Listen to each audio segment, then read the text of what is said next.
ሰላም ሰላም ክቡራት ተኸታተልተይ ከመይ እኒአኹም? ኣነ ሰላም እየ እግዚአብሔር ይመስገን። ከማይ ሰላም ክትብሉ በዓልቲ ሙሉእ ተስፋ እየ እምበኣር ከስ ሎማዓልቲ ሒዘልኩም መፅእ ዘለኹ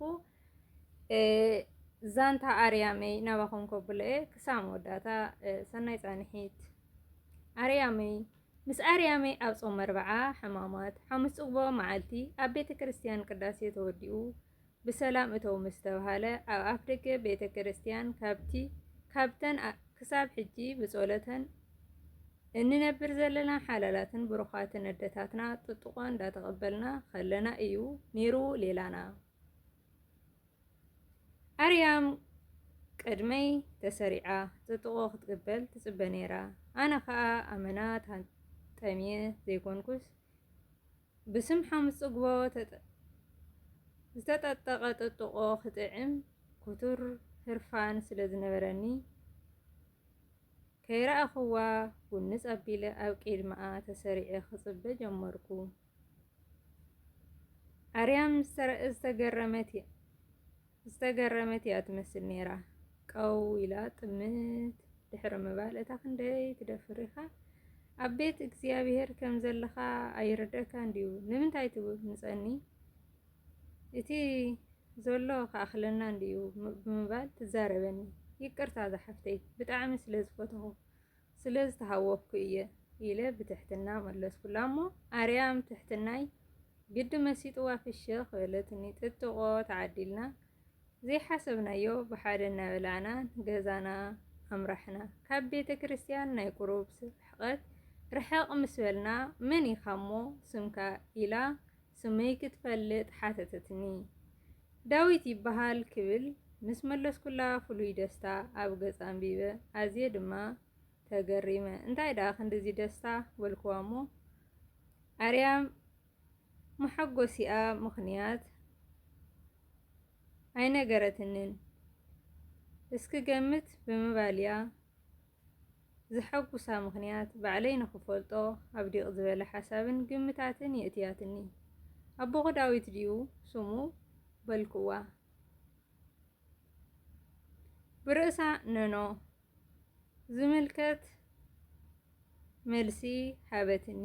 እሞ ዳዊት ስሙ ሓውኪ ኣለኪ ማለት እዩ ብምባል ስቕ ኢለ ይሓስብ። ድሕሪ ብዙሕ ግምታተይ ባዕላ ክትነግረኒ ጀመረት። ሓደ እየ ሓወይ፣ ንሱ ከዓ ዳዊት ኣይኮነን ስሙ፣ ግን ዳዊት ዝስሙ ሰብ ክፈቱ መዓት እየ። መጽሓፍ ቅዱስ ክግንጽል ከለኹ ቅድሚ ወንጌል ራእይ ትንቢት ምንባበይ ናብ መዝሙረ ዳዊት እየ ዝጎይ። መዝሙረ ዳዊት ለይትን ቀትርን ኣብ ሓንጎለይ እናተመላለሰ ምስ ዘስተማቕሮም እዞም ዳዊት ዝስሞም ሰባት ነቲ መዝሙራት ባዕሎም ዝፀሓፍዎ ኮይኑ እዩ ዝስምዐኒ። ክገርመካ መዝሙራት ዳዊት እዩ ክሳብ ሕጂ ከምዚ ኢለ ናብ ቤት ኣምላኽ ክመላለስ ጸዋሚት ሰዓሚት ክርስቶስ ክኸውን ዝገበረኒ። ጥቕስታት ድማ ስንቂ ናይ ህይወተይ እዮም ምስ በለትኒ። ኣብ ማእኸል መንገዲ ሃንደበት ንብዓት ስዒርዎ እቲ ነጸላኣ ድማ ክትሓስስ ጀመረት። ካብ ልበይ ሰንቢደ እንታይ ኢለኻ ሓታ ነይረ ኣይተረድአንን ነይሩ። ብስማ ከይጽውዓ ስማ ገና ብሕጂ ሓቲተ እየ ክፈልጦ ክላለያ ነይሩ መደበይ። ኣብታ ሰዓት እቲኣ ግድን መብከይኣ ሓቲተ ከጽናዕንዓ ስለ ዝነበረኒ እንታይ ደኣ ኮንኪ? ምስ ጽቡቕ ክትዕልልኒ ጸኒሕኺ? ብምባል ሓተትክዋ። ይቅርታ ዳዊት ሓወይ፣ ሕሉፈይ ስለ ዘዘከርኩ እየ ኣሰንቢደካምሽ። ሕሉፍ ህይወተይ ክዝክሮ ከለኹ ንብዓት ክኽልክሎምን ክቋጻጸሮምን ኣይክእልን እየ። በቃ ይስዕረኒ ስለ ዝኾኑ እየ ኣይተሓዘለይ። ሕጂ ግን ክገድፈካ እሞ ካሊእ መዓልቲ ክንራኸብ ጽቡቕ ጌርና ክነዕልል ኢላ ቴሌፎና ይኹን ስማ ከይነገረትኒ ክትፍለየኒ ተበገሰት። ሕጂ እውን ሃንደበት ገዲፋትኒ ክትከይድ ምሕሳባ ኣሰንቢዱኒ እዩ። ዋ ስምኪ ኣይነገርክንን፣ ገዛኺ ኣይሓበርክኒ፣ ቴሌፎንክ እውን ኣይሃብክኒ። ብኸመይ ኢና እሞ ክንራኸብ? መጀመርያ ስምኩ እሞ ንገርኒ፣ ድሕሪኡ ከዓ ወይ ቴሌፎንኪ ትብኒ ወይ ከዓ ገዛኺ ትሕብርኒ ክብል ኩሉ ዘድልየኒ ሓቲተያ። ስመይ ኣርያም ይበሃል። ቴሌፎነይ ከዓ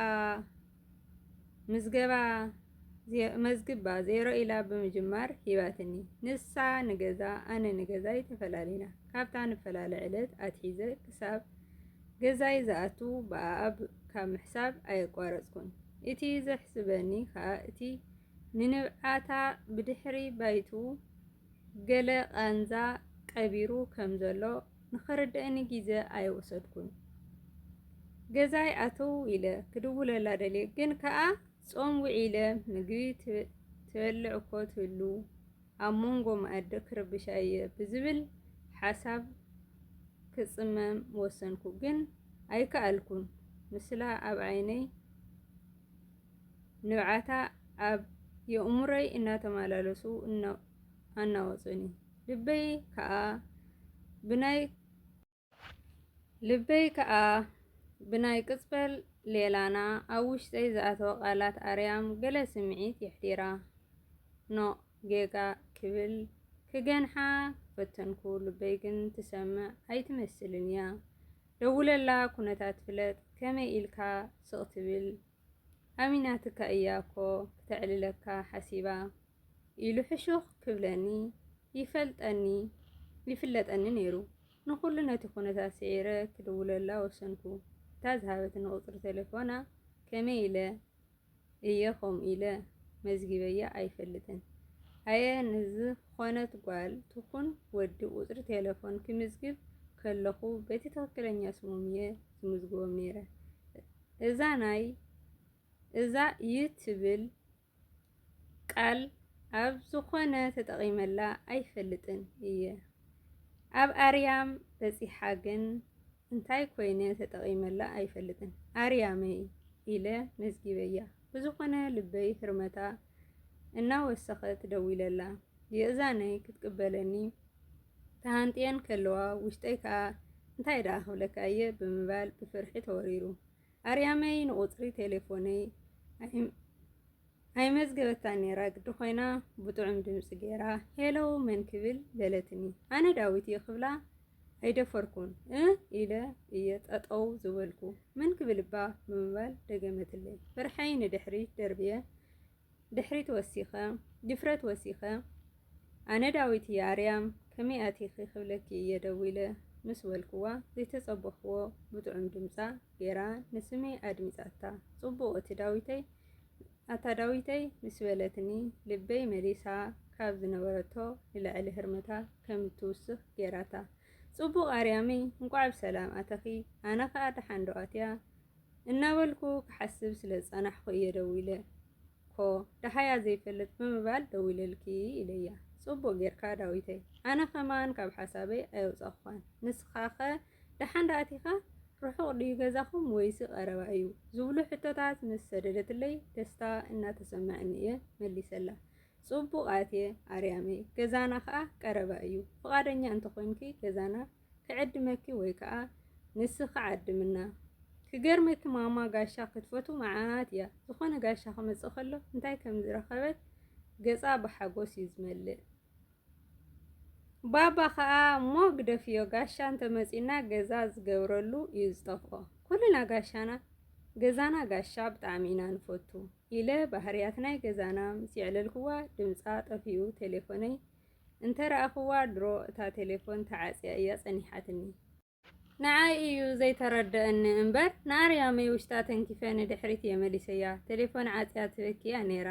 ደጊመ ምስ ደወልኩላ ፊቕ ኢላ እናበኸየት እያ ክትዛረበኒ ጀሚራ። ኣርያመይ እንታይ ኮንኪ ደኣ በኺኺ? ዝኾነ ከይተረድአኒ ሕማቕ ተዛሪበ ድየ ምስ በልክዋ ቀልጢፋ ኣይመለሰትለይን። ድሕሪ ቁሩብ ስቕታ ኖ ኣይተጋገኻን ብስድራኻ ስለ ዝቆናቕኹ እየ በኽየ። ዳዊተይ ኣነ ነዚ ናትካ ጸጋ ኣይተዓደልክዎን ስድራ ይብለይን። ሓደ ናይ መንፈስ ቅዱስ ምሳይ ዝዓበየ ዮሴፍ ዝበሃል ሓወይ ጥራይ እዩ ዘለኒ። ንሱ ከዓ ቀድሚ 4 ዓመት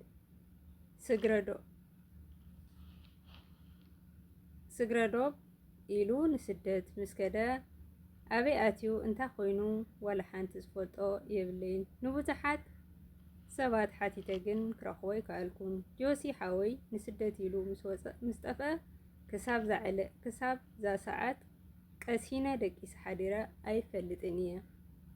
ዳዊት ሓወይ ንዓኻ ምርካበይ ንጆሲ ሓወይ ዝረኸብኩ ኮይኑ ስለ ዝተሰምዐን እየ ዘዕለካ ዘለኹ እምበር ንዋላ ሓደ ሰብ ከምዚ ኢለ የዕሊለ ኣይፈልጥን እየ። እታ ንኽልቴና ዘዕብየትና ለዋሃደይ ከዓ ምስጢር ናይ ውሻጠኹም ብዘይካ ንኣምላኽ ብዘይካ ነንሕድሕድኩም ከም የሕዋት ኮይንኩም ንኻልእ ሰብ ኣይትንገሩ። ምክንያቱ ደቂ ሰባት በቲ ንስኻ ዘዕልልካዮም ድኹም ጎድኒ ምስጢርካ ብኡ ኣትዮም ስለ ዘሳቒኻ ዘጥቅዑኻን እንዳበለት የዕብያትና። ዳዊት ሓወይ ኩሉ ናይ ውሽጠይ ክዕልለካ ከለኹ ገለ ዝኸብደኒ ንፅር ዘራግፍ ዘለኹ ኮይኑ ይስምዐኒ ኣሎ። ካብ ቴሌፎን ብኣካል ኮፍ ኢለ ክዕልለካ መዓስ እዩ ዝጥዕመካ ብምባል ካብቲ ተመሲጠ ክሰምዓ ዝፀናሕኩ ዕላላ ኣውፅየ ምስ ሓተተትኒ ካይሓሰብኩ ፅባሕ ዋላ ዘይንራኸብ በልክዋ። ኣርያመይ ዝሰንበደት እያ ትመስል ነይራ።